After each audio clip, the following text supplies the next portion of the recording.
Hello बच्चों, आज हम नया पाठ पढ़ेंगे जो कि सहायक वाचन का है। पाठ 1, नया वर्ष नया विहान। अमृतलाल जी बेगड़ मुख्यतः चित्रकार हैं, पर इन्होंने बहुत ही अच्छा निबंध लिखा है और इन्होंने नर्मदा परिक्रमा पर आधारित अनेक यात्रा वृत्तांत लिखे हैं जो कि बहुत ही जीवंत है, अर्थात जिसमें ऐसा लगता है कि हम भी उनके साथ यात्रा कर रहे हों। प्रस्तुत निबंध में नए वर्ष से पहले दिन लिए जाने वाले संकल्पों की चर्चा की है तथा किस प्रकार हम नया वर्ष मनाएं और हमारे भीतर किस प्रकार खुशियों की सौगात आए। तभी आ सकती है ये जब तक हम दृढ़ संकल्प हों। जब हम दृढ़ संकल्प नहीं होंगे तब तक हम सुखी नहीं हो सकते। आने वाले दुखों का सामना करने के लिए सक्षम बनाएं अपने आप को, सदा आशावान रहें, तन मन से शक्तिशाली बने। यही इस निबंध का मुख्य उद्देश्य है।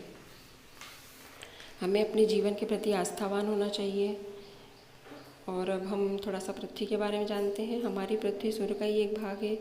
सूर्य से टूटकर गिरे हुए पिंड ही ग्रह होते हैं। पृथ्वी भी एक ग्रह है। सूर्य का चक्कर पृथ्वी 365 दिन में पूरा करती है और ये जो 365 दिन में सूर्य की परिक्रमा करती है, इसी को हम सौर वर्ष कहते हैं। संसार के अधिकांश देशों में सौर पंचांग प्रचलित है। हमारे यहाँ भी सौर पंचांग ही चलती है। कहीं कहीं चंद्रमा वाली पंचांग भी चलती है। चंद्रमा पंचांग में चंद्रमा 27.5 दिन में पृथ्वी की परिक्रमा पूरी कर लेता है। समय को नापने के लिए मानवों ने वर्ष, महीने, सप्ताह, दिन, घंटे आदि पल घड़ी सब बनाए हैं। ऋतुएं भी निश्चित क्रम में आती जाती हैं। हमारे देश में कई संवत चलते हैं। अभी हम जो पंचांग पढ़ते हैं उसमें विक्रम संवत लिखा होता है। विक्रम संवत विक्रमादित्य राजा के समय से चालू हुआ है। वीर निर्माण संवत, शक संवत, लेकिन आज अधिकतर देशों में ईसवी संवत चलता है जो ईसा मसीह के जन्म से प्रारंभ हुआ है। ये प्रश्न भी आता है बच्चों परीक्षा में कि संवत कौन कौन से हैं। नए वर्ष में हमें संकल्प लेना चाहिए कि जैसे हम अपना शरीर स्वस्थ रखेंगे उसके लिए नियमित व्यायाम करेंगे और आधा घंटा कम से कम प्रतिदिन पैदल चलेंगे, खेलेंगे, कूदेंगे। ये तन का संकल्प है। और अब मन का संकल्प क्या है? मन का संकल्प ये है कि हम सुख और दुख दोनों में समान रहेंगे। दोनों जीवन में आते जाते रहते हैं, हम दुख से कभी भी घबराएंगे नहीं। डॉक्टर कहते हैं कि मानसिक तनाव शारीरिक रोग से भी ज़्यादा खतरनाक होता है, उससे कई नई बीमारियों को जन्म दे देता है वो। इसलिए हम 10 मिनट रोज ध्यान प्रार्थना करेंगे। और जैसे एक उदाहरण बताती हूँ कि निराशा जंगली घास के समान है। जैसे खेत को उजाड़ कर, जिसको खेत में से उजाड़ कर अगर हम फेंकते नहीं हैं तो बीज के लिए जगह नहीं बचती है। आशावादी बने रहें और हर रात के बाद सुबह ज़रूर आती है। इसलिए अपना धैर्य न खोएं और बहुत शांति से अपने जीवन को जिए। एक मैं तुमको किस्सा सुनाती हूँ जो ये लेखक का ही है, अमृतलाल जी बेगड़।